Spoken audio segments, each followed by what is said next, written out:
ನಿಷೇಧ ಮಾಡ್ತೀವಿ ಅಂತ ಹೊರಟ್ರೆ ಸಿಗರೇಟ್ ಏನು ಇದ್ರ ಹಿಂದ್ಗಡೆ ಸಿಗರೇಟ್ ಲಾಬಿ ವರ್ಕ್ ಆಗ್ತಾ ಇದೆ ಅಂತ ನಮಗೊಂದು ಅನುಮಾನ ಇದೆ. ಯಾಕಂದರೆ ಸಿಗರೇಟ್ ಲಾಬಿಯವರು ಹಿಂದಿನಿಂದಲೂ ಅಡಿಕೆಯವ್ರ ವಿರುದ್ಧ ಹೋರಾಟ ಮಾಡ್ತಾ ಬಂದಿದ್ದಾರೆ.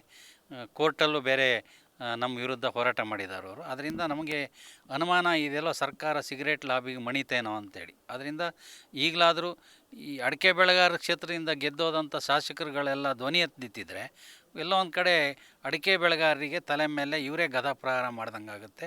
ಈಗ ಇವತ್ತೇನಾಗಿದೆ ಪರಿಸ್ಥಿತಿ, ನಮ್ಮಲ್ಲಿ ಎಲೆ ಚುಕ್ಕೆ, ಹಳದಿ ಎಲೆ, ಕೊಳೆ ರೋಗ ಎಲ್ಲ ಬಂದು ರೈತರು ಅತಂತ ಸ್ಥಿತಿಯಲ್ಲಿದ್ದಾರೆ.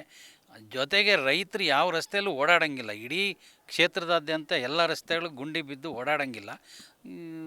ಶಾಸಕರು ಕೇಳಿದ ತಕ್ಷಣ ಮಳೆಗಾಲ ಮುಳಿದ ತಕ್ಷಣ ಮಾಡ್ತೀವಿ, ಕೋಟಿ 100 ಕೋಟಿ 200 ಕೋಟಿ 300 ಕೋಟಿ ಕತೆ ಹೇಳ್ತಾರೆ ಬಿಟ್ಟರೆ ಎಲ್ಲೂ ರಸ್ತೆ ಒಂದು ವ್ಯವಸ್ಥಿತವಾದ ಒಳ್ಳೆಯ ರಸ್ತೆ ನಿರ್ಮಾಣ ಮಾಡಿಲ್ಲ. ಈ ಬಗ್ಗೆನೂ ನಾವು ಸರ್ಕಾರಕ್ಕೆ ಎಚ್ಚರಿಕೆ ಕೊಡ್ತಾ ಇದ್ದೀವಿ.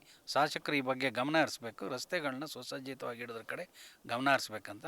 ಬಡ ಮಕ್ಕಳಿಗೆ ಬಟ್ಟೆ ಕೊಡೋದ್ರ ಕಾರ್ಯಕ್ರಮದ ಮೇಲೆ ಗದಾಪ್ರಹಾರದ ಮಾಡೋದು ಬಿಟ್ಟು ಕ್ಷೇತ್ರದ ಅಭಿವೃದ್ಧಿ ಕಡೆ ಕಾಂಗ್ರೆಸ್ ನಾಯಕರುಗಳು ಶಾಸಕರು ಗಮನ ಹರಿಸಲಿ ಅಂತೇಳಿ ನಾವು ಮನವಿ ಮಾಡ್ಕೊಳ್ತೀವಿ. ಈ ರೀತಿಯ ಇನ್ನಷ್ಟು ವಿಡಿಯೋಗಳು ನಿಮಗೆ ಸಿಗಬೇಕೇ? ಹಾಗಾದ್ರೆ ಈಗಲೇ ನ್ಯೂಸ್ ಮಲ್ನಾಡ್ ಚಾನೆಲ್ನ ಸಬ್ಸ್ಕ್ರೈಬ್ ಆಗಿ, ಕೆಳಗಿರೋ ಸಬ್ಸ್ಕ್ರೈಬ್ ಬಟನ್ ಮೇಲೆ ಕ್ಲಿಕ್ ಮಾಡಿ ಉಚಿತವಾಗಿ ಸಬ್ಸ್ಕ್ರೈಬ್ ಆಗಿ. ನಿಮ್ಮ ಒಂದೊಂದು ಸಬ್ಸ್ಕ್ರೈಬ್ ಕೂಡ ನಮಗೆ ಬೆಂಬಲ, ಸ್ಫೂರ್ತಿ.